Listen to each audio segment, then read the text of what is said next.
Good evening, my friends. My name is Joy. Let's settle in now.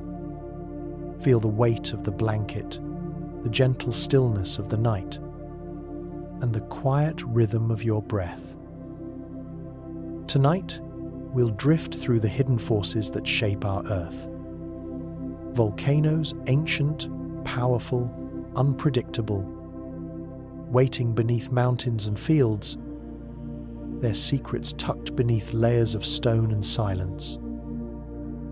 But don't worry, you are safe, and the Earth tonight is still. Let's begin the journey, one story at a time. Volcanic eruptions are one of the most powerful forces on Earth.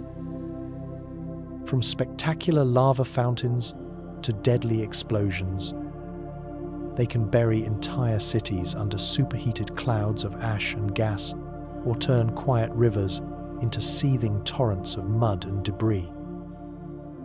Scientists are struggling to understand these unpredictable time bombs. We were taken by surprise by what turned out to be an unprecedented event. We all circled the globe, profiling some of the most significant eruptions of our time, each more devastating than the last, each leading to a potential mega eruption that could change the world as we know it. Volcanic eruptions are dramatic reminders that our world is a living planet. The destructive force is 4 billion years old, a force that demands respect. Volcanoes combine the beauty and the beast, the power to create and to destroy. From the very beginning, they've served a vital function, releasing heat, gas, and minerals from deep beneath the Earth's crust. These byproducts proved vital to human life, creating the Earth's atmosphere. If volcanoes did not exist, neither would we. But to the people who live under them, they're the most terrifying and destructive thing you can ever witness. Cameraman Jeff Mackley's mission to film the world's volcanoes comes with risks. On one mountain, he avoided death by moments when a lethal mixture of hot gas and ash just missed him. There was a loud roar, like a freight train, and a pyroclastic flow came down the valley that we'd just been in. Mackley risks his life to record volcanoes' beauty. Others risk theirs to record their power. Many of us have experiences that could either have gone one way or the other, depending upon just something small that happened. In the past 60 years, volcanic eruptions have killed at least 27 scientists. Even so, their quest for knowledge continues. On average, between 50 and 60 volcanoes erupt every year. About 20 are erupting at any given moment, all events in the Earth's surface. Most take place within the Ring of Fire, an area around the Pacific Basin where tectonic plates collide, allowing molten rock or magma to be released. Thick magma loaded with gas triggers explosive eruptions. Thinner magma with less gas is less volatile. To compare and categorize eruptions, scientists have developed the Volcanic Explosivity Index, or VEI scale. Each notch up the scale means a higher ash cloud, more ejected material, and greater explosive energy. The events profiled here begin with a non-explosive eruption and peak with a planet-altering super eruption, one that experts say will eventually happen. Hawaii is a stunning tropical paradise.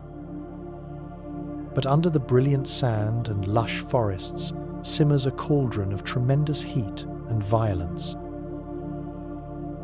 This is the site of one of the most spectacular volcanic creations on the planet.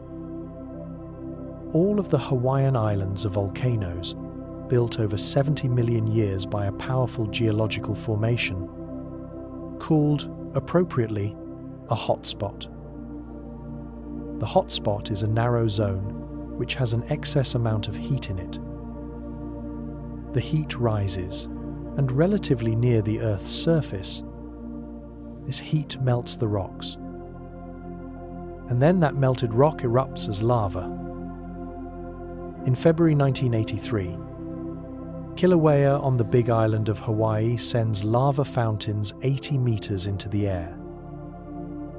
Because the magma is thin and doesn't contain much gas, the eruption is not explosive, but it's still dangerous. For 7 years, the eruption continues. The lava inches forward, slow enough to outrun but totally unstoppable. In February 1990, it reaches the fishing village of Kalapana. Hundreds are evacuated.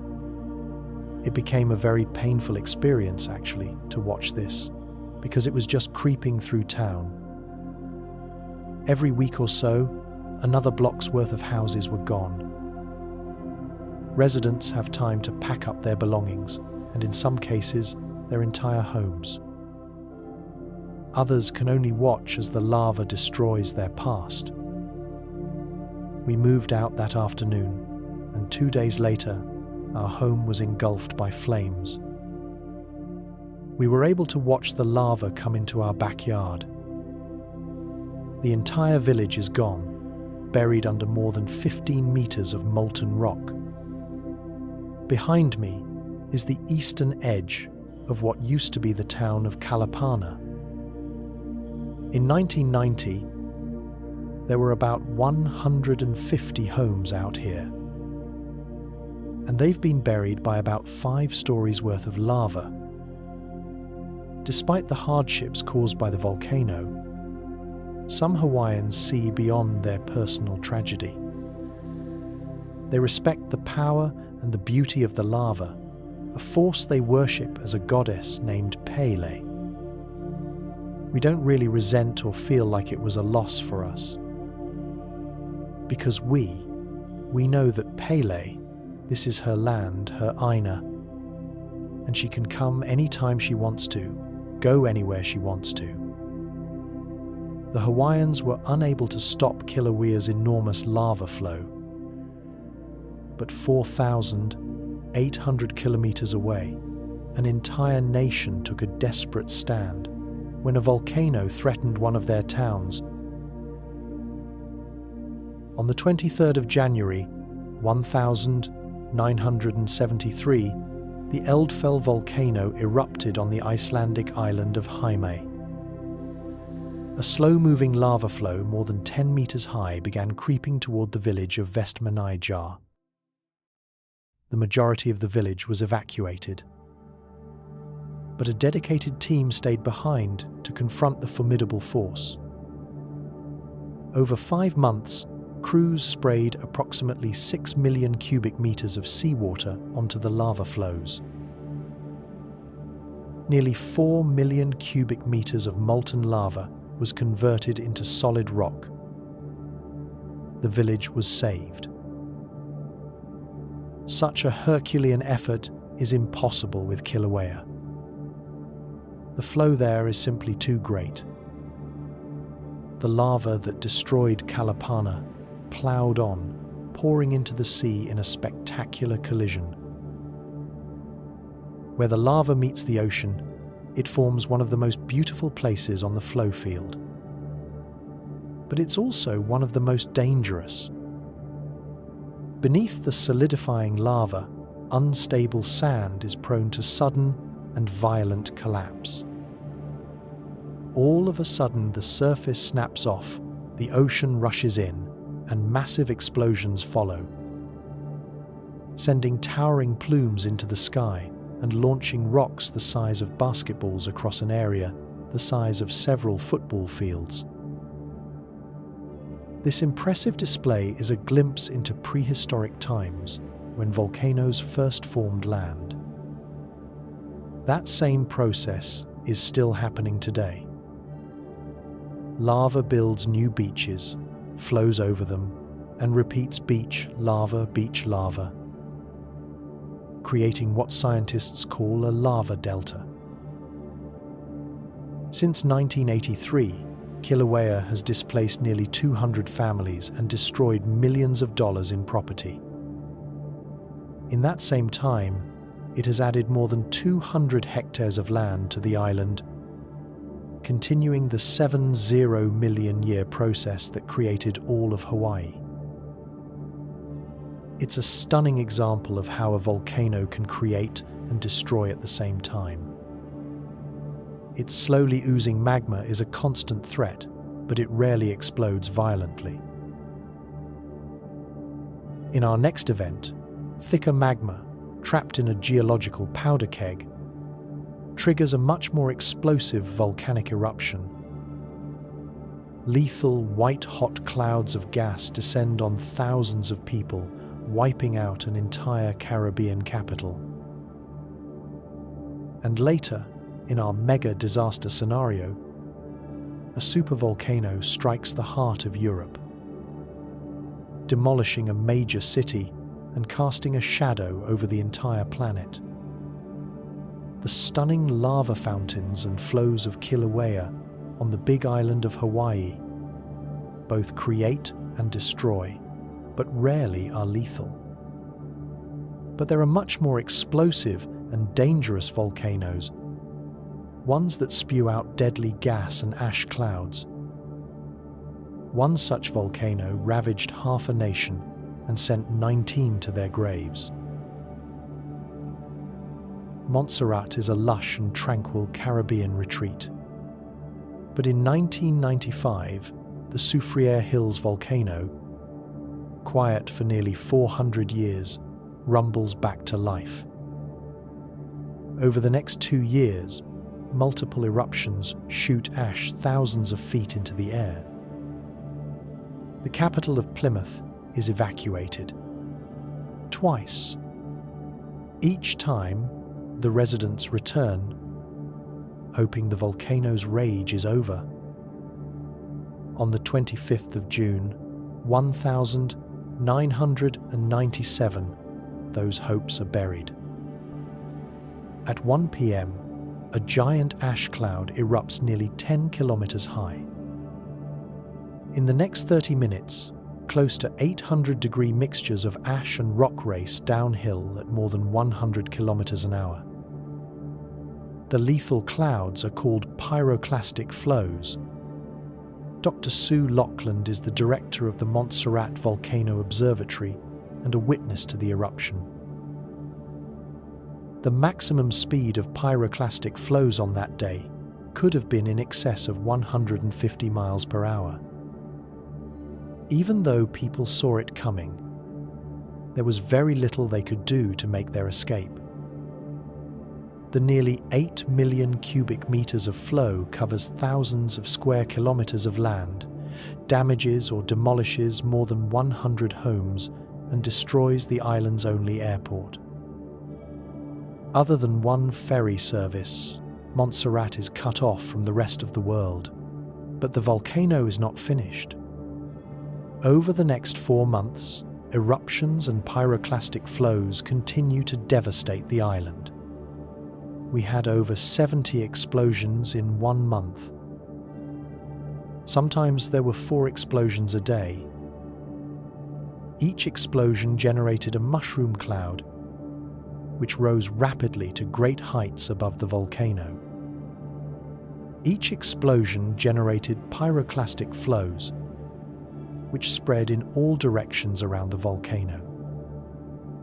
You can see behind me the impact on Gage's mountain of surges as they came over the mountain during one of these explosions and singed and burned all the vegetation there. The pyroclastic flow's toll on the island's natural resources is immense. The human toll is 19 lives. The cause of this violent and tragic eruption lies deep below the lush island. The same process that created this tropical paradise threatens to destroy it. Here, the North and South American tectonic plates collide with and plunge below the Caribbean plate in a process called subduction. The subduction takes place at about 130 kilometers depth. That's about 80 miles below the surface of the Earth. As the plate goes down, parts of it melt, and this forms magma. And the magma works its way up to the surface over many thousands of years. The Soufrière Hills volcano produces thick magma. Over thousands of years, it forms the classic steep volcanic cone called a stratovolcano. The magma contains a variety of gases, all under intense pressure. It slowly rises until it reaches the Earth's surface. When the pressure is released, just like a bottle of champagne, the gases suddenly expand and the volcano violently erupts. Thousands of kilometers away, in Bari, Italy, scientists are studying Soufrière Hill's most lethal side effect. The purpose of these experiments is to understand the dynamics of pyroclastic flows so they can be prepared for the next events. Dr. Delano and his team load about 200 kilos of actual volcanic ash from Mount Vesuvius into a cylinder. Pressurized gas creates an explosion that ejects the ash. The volcanologists track the height, direction, and density of the ash with a variety of instruments and high-speed cameras. The models here are big enough to be accurately scaled up to actual events, something that could not be achieved in a lab. The experiments have determined that both the amount of magma and the force applied to it are critical in the creation of pyroclastic flows. Next, researchers will match the tests with the topography of specific volcanoes. They'll then be able to pinpoint specific areas where pyroclastic flows are likely to strike. Local authorities can evacuate those areas prior to an eruption, potentially saving many lives. But tragically, for those in the path of stratovolcanoes like Soufrière Hills, pyroclastic clouds and ashfall aren't the only threats. Every year, between 1,200 and 2,000 millimeters of rain fall on Montserrat. Heavy rains run down the channels created by the pyroclastic flows, transforming them into massive mudslides called lahars. Most of this debris that we see around us is caused by lahars, washing all the pyroclastic flow debris further down the hill and progressively burying Plymouth under all this mud and boulders. Lahars have buried so much of Plymouth that the city has been permanently abandoned. They were the volcano's final salvo in a brutal, one-sided war. The Soufrière Hills volcano destroyed more than 1,000 homes, left more than half the island uninhabitable, and destroyed the nation's capital. About 4,500 people remain on the once thriving island of 12,000.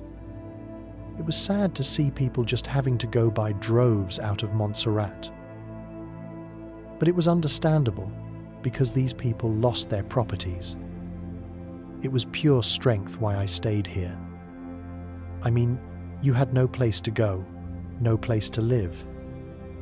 With families and friends being shacked up still in schools and churches. It was difficult, and it was very sad.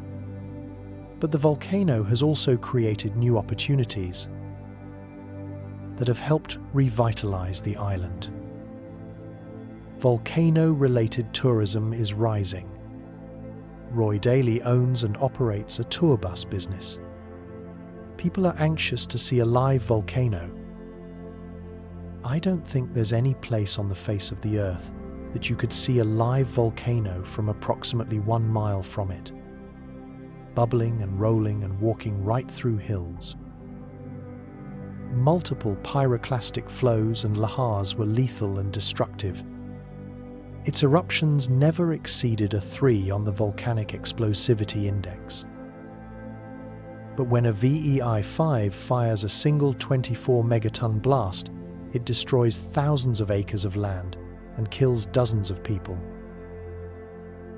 And later, scientists explore the potential for a super eruption, one unseen in modern times, one that could kill millions. The pyroclastic flows and lahars of the Soufrière Hills volcano in Montserrat destroyed the island's capital, killed 19, and changed the nation's landscape and thousands of lives forever. The Cascades are an 1,100-kilometer-long majestic range, stretching from Canada to northern California. Hundreds of thousands of hikers and skiers find refuge and adventure here. But in the spring of 1980, one of the Cascades' crown jewels begins to fracture.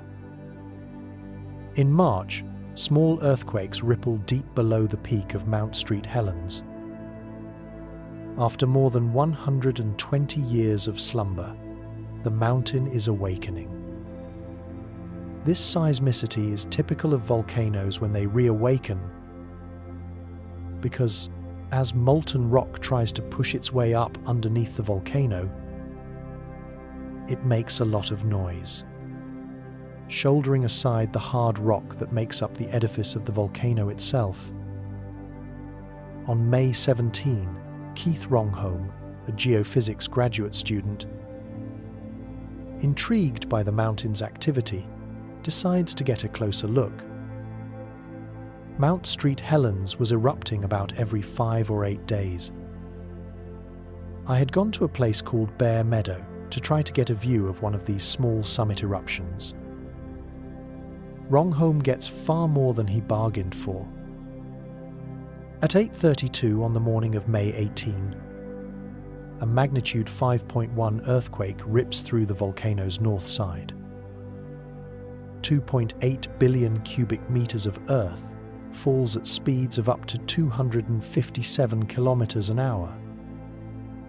I was reading a book in my truck when I heard some people yelling, and I looked over at the mountain, and the entire north side of the mountain was sliding down.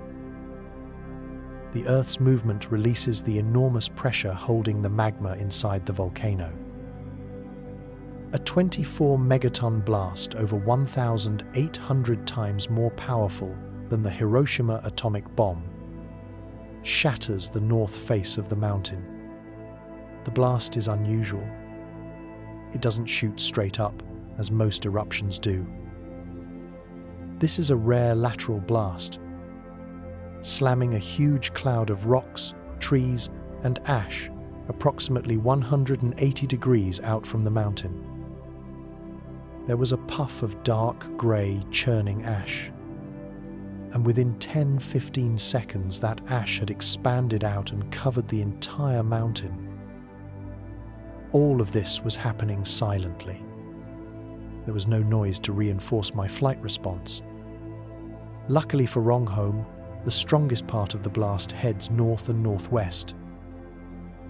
The portion heading northeast, directly toward him, has less energy, allowing him to escape down the mountain. The lateral blast spews ash and gas up to a height of 24 kilometers. Less than an hour later, a vertical eruption sends more ash skyward.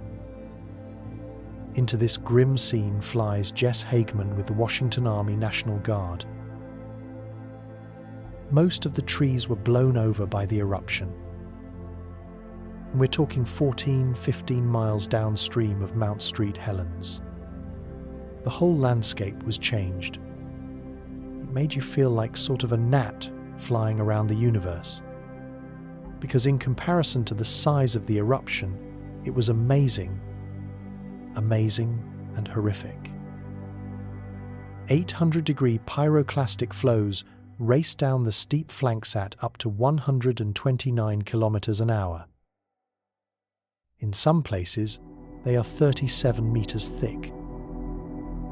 In the early hours of the disaster, the enormity of the destruction to the landscape is impossible to comprehend.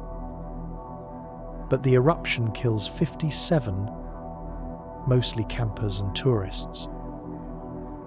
9 hours after its start, the eruption ends. Scientists struggle to comprehend the enormous scope of the event. Before the eruption, Mount St. Helens stood at 2,949 meters tall. Now, it's 401 meters shorter. The blast destroyed enough trees to build 300,000 houses. Thousands of logs still litter Spirit Lake, 5 kilometers from the summit. The volcano shot out more than 508 million tons of ash that spread across the entire US in just 3 days. 2 days after the eruption, geologists get their first close look at the desolation. It was like walking on the moon. This entire area, 600 square kilometers, or 230 square miles, was totally devastated. There wasn't a living thing, not an insect, not a bird, not an animal. It was only one color, this grey color of the deposits. The ground was covered with hot rocks, and there were fumes and hot gases coming out of the ground all over the place. In the months following the eruption, teams of experts carefully study every facet of the mountain. One oddity: some people heard the eruption as far away as Canada. But eyewitnesses like Keith Wrongholm, just 16 kilometers away, heard nothing. Because of the way the temperature structure in the atmosphere gets cooler with height, the sound waves from explosions are bent away from the Earth's surface. When they reach the stratosphere, where the temperature increases again, they're bent back down. So no one between 6 and 60 miles from Mount St. Helens heard the May 18th eruption. Since 1980, the mountain has experienced tens of thousands of small earthquakes and numerous minor eruptions. Most significantly, since 2004, the volcano has been continuously erupting lava, creating a giant lava dome that is still growing today. It's volcanologists like Rick Lehusen's job to find ways to monitor all this activity. GPS antenna, which receives timing signals from satellites and lets us locate exactly where it island. The signals go into the computer system, and the data come out at the request from computers back in the office and are transmitted out through this antenna.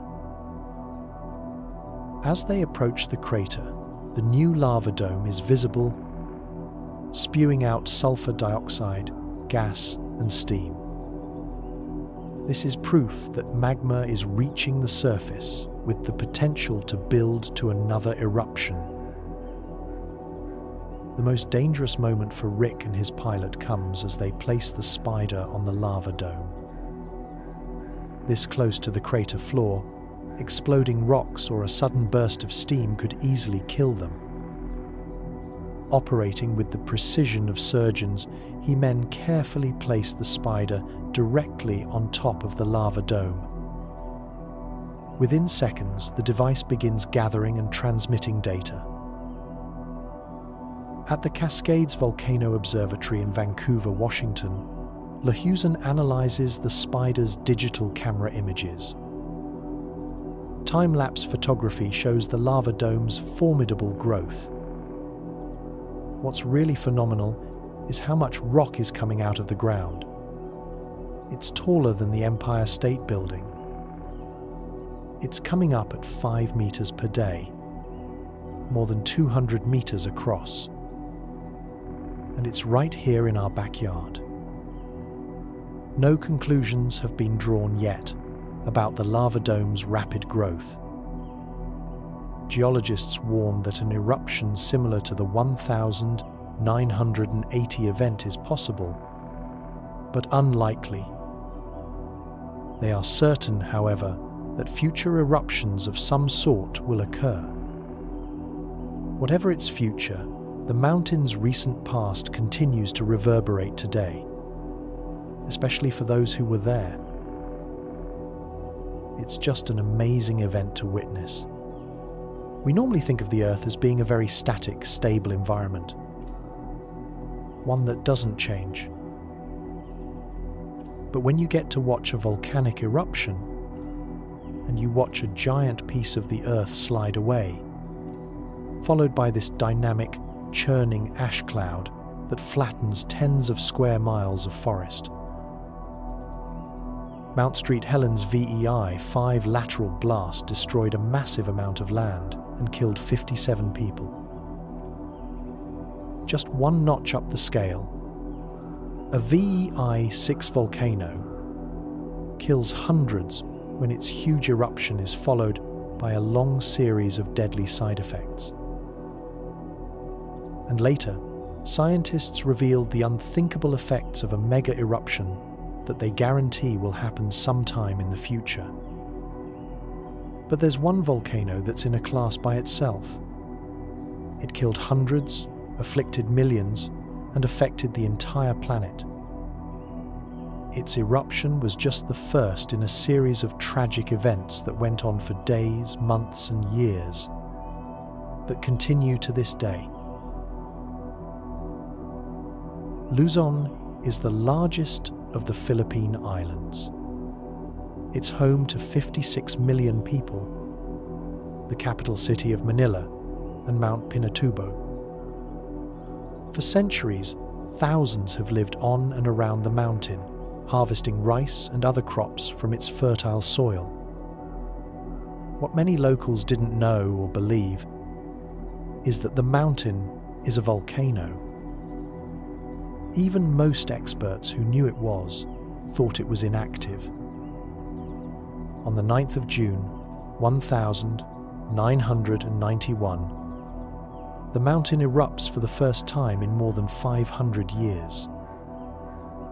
Eruptions, earthquakes, pyroclastic flows, and ash batter the island day and night. Geologist Dr. Kelvin Rodolfo arrives 4 days later. The amount of ash was falling so thickly, you couldn't see more than 20 feet.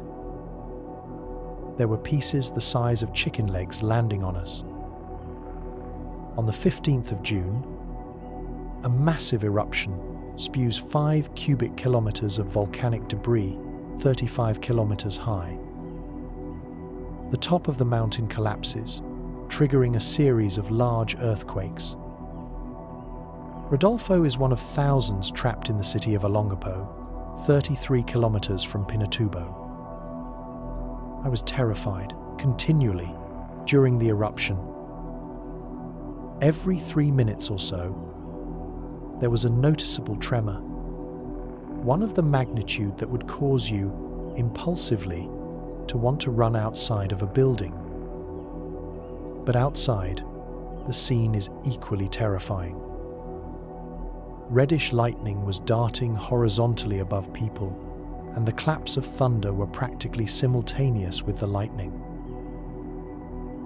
This intracloud lightning is caused by static electricity in the ash cloud. It's seldom dangerous because it strikes horizontally instead of vertically. Still, fear of the conditions outside stops many locals from sweeping the ash off their roofs, something that will have fatal consequences. On the same day as the eruption, a typhoon strikes Luzon. The heavy rains mix with the ash. Since ash consists of fine particles of rock and minerals, adding water turns it into a cement-like substance. For those with several centimeters of ash on their roofs, the mixture is a deadly one. The passing typhoon saturates the ash with water, making it much heavier, causing roofs to fall in and pull the walls of houses down with them. As if that isn't enough, vast pyroclastic flows fill the valleys around Pinatubo with debris. Once again, the typhoon turns a volcanic byproduct into a lethal weapon. Lahars form when a large amount of debris rapidly mixes with a huge amount of water. The powerful mass churns downstream, destroying anything and anyone unlucky enough to be caught in its path. If you imagine a bulldozer traveling 15 miles per hour, hitting the substructure of a bridge, the bridge is taken out. That's the impact that large, rafted boulders had. After 9 nightmarish hours, the eruptions end. More than 300 people are dead, and tens of thousands are homeless. As bad as things are, they could have been much worse. In the months prior to the eruption, locals reported seismic activity. Ongoing scientific monitoring confirmed the reports. Guided by experts who pointed out specific high-risk zones, officials evacuated more than 58,000 people in the days and hours leading up to the eruption. Prior to the eruption, we had made maps that anticipated where the tephra would fall, and that depended on the seasonal winds. But in yet another deadly development, the typhoon changed the wind direction. Areas that had been considered safe were inundated with a deadly mix of tephra, or ash, and rain, that crushed homes and the people in them. As thousands begin the massive cleanup, the volcano's effects become global. 1 month after the eruption, the huge ash cloud circles the Earth in the upper atmosphere. Sulfur dioxide is converted into sulfuric acid aerosols. They reflect the sun's radiation away from the Earth, cooling the entire planet's surface by 1 degree. The effects on the Earth's atmosphere will last more than 2 years. In the Philippines, the volcano's after effects continue. In the 3 months following the eruption, heavy rains trigger more than 200 lahars. As time progressed and the flows eroded deeper and deeper into the lahars, the channels got larger and larger and became much more efficient conduits for the slurries to flow down. To help the hundreds of thousands of people in harm's way, lookouts are stationed upriver. When they spot a lahar, they radio priests like Father Nestor Tayek, who ring their church bells in warning. The bell sounds would be heard by the community any time of the night, like an alarm. A warning. Be prepared. Lahar is coming. But once again, a twist of fate conspires against the people of Luzon. In October 1995, another large typhoon strikes the island, and lookouts are put on alert. Unfortunately, the heavy rains that triggered the lahars were not yet loaded with sediment when they passed the watch point. Consequently, the lookouts radio that nothing but floodwater is coming down the mountain. But as the water runs down the channel, it erodes a lot of loose material, bulking up the lahar into a mixture estimated at 80% sediment and only 20% water. The larger the percentage of sediment, the faster and more powerful the lahar. It strikes with incredible force. It was making this noise, this sound just like rampaging horses.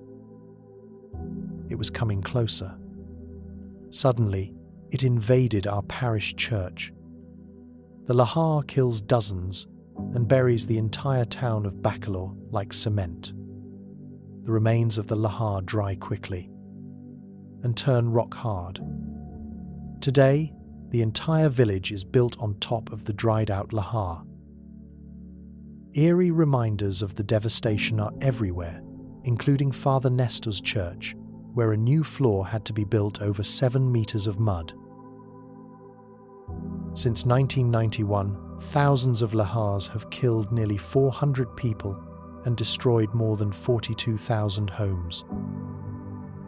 But scientists fear that Pinatubo is still not finished.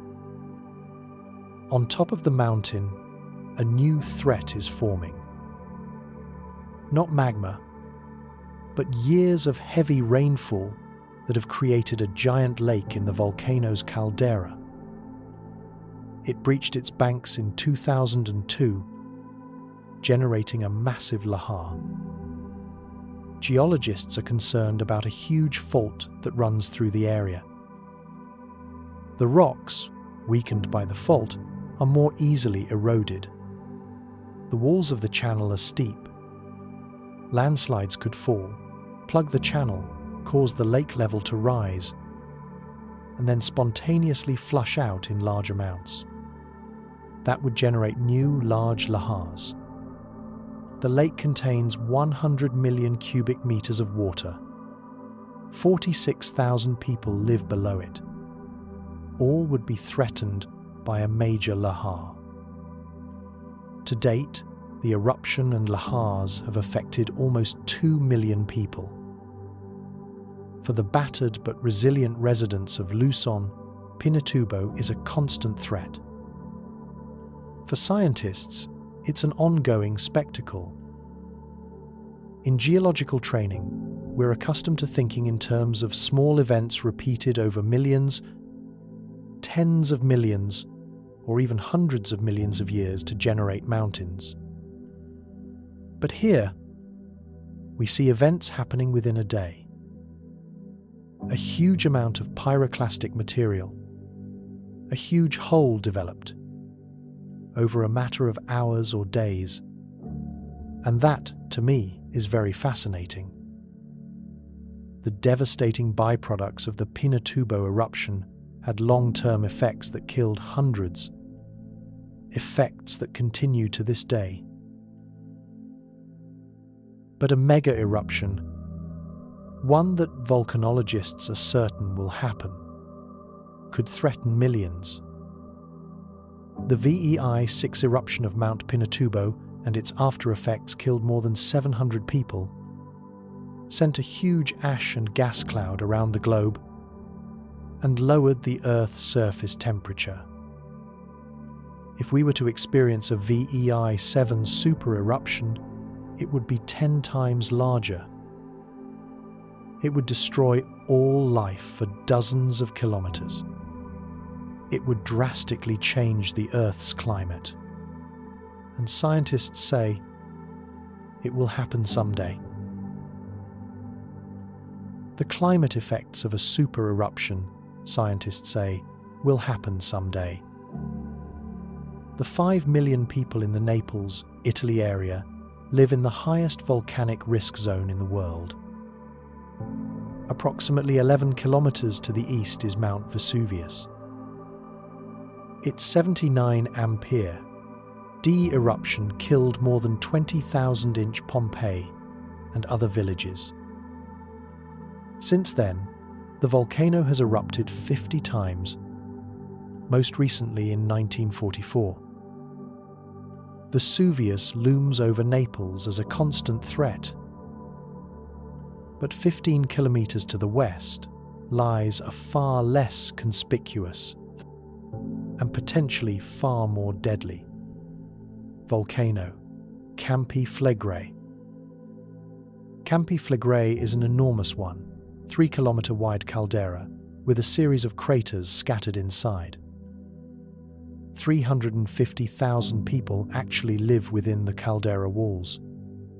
Since Campi Flegrei is not a tall, imposing volcano like Vesuvius, it attracts little attention. But volcanologists like Steve Self know the massive power it contains. Here we are, in the middle of a volcano that's had a remarkable history of eruptions. Since it first formed about 35,000 years ago, this area has had repeated eruptions. We're standing in a volcanic crater that still hisses with steam vents behind us. These vents reach temperatures of nearly 700 degrees. To a casual observer, that's impressive. To experts, the vents, along with ground shifts, are ominous warning signs. An indicator of Campi Phlegrei's power lies in the deposits left by a massive eruption 35,000 to 40,000 years ago. It was 10,000 times larger than the 1,991 Pinatubo eruption. These 8 0-meter tall cliffs in Sorrento, 30 kilometers from Campi Flegrei, are composed of volcanic material from that super eruption. Volcanologist Giuseppe Mastrolorenzo explains, "The pyroclastic flow moved this way as a turbulent cloud and then emplaced in mass, burying the area around Naples. What scientists know about Campi Phlegrei's past gives them a realistic model of what could happen in its future. The scenario begins with a massive disturbance somewhere within the vast caldera, a super eruption. More than 240 cubic kilometers of dust, gas, and pumice hurtle into the air.